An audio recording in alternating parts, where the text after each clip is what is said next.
Europe 1, il est 8h10. Jean-Philippe Ballas. L'heure de l'édito éco de Nicolas Barré. Bonjour Nicolas. Bonjour Jean-Philippe. Comment se portera l'économie mondiale en 2014 ? Vaste question. Vous avez épluché les statistiques et vous avez une petite idée. Je cherchais des bonnes nouvelles et l'économie mondiale ira mieux. Le monde aura connu une croissance d'environ 3% cette année. L'an prochain, nous serons autour de 3,5%, c'est donc un demi-point de plus et à l'échelle mondiale, ça n'est pas rien.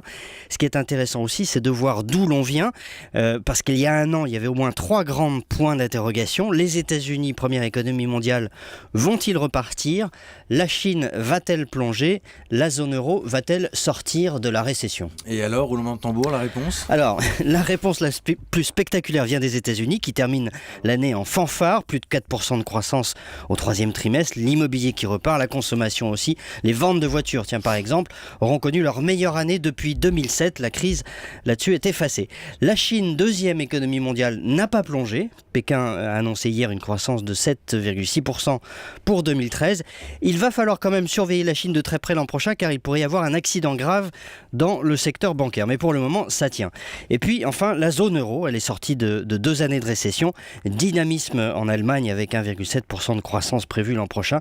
Et puis encore plus grand dynamisme hors zone euro au Royaume-Uni où l'on annonce un bond de 2,6%. Mais ça veut dire qu'il n'y a que des bonnes nouvelles, Nicolas ? Alors non, il va y avoir aussi quelques gros risques à éviter. J'ai fait allusion au risque chinois, mais il y a plus largement un risque du côté des pays émergents.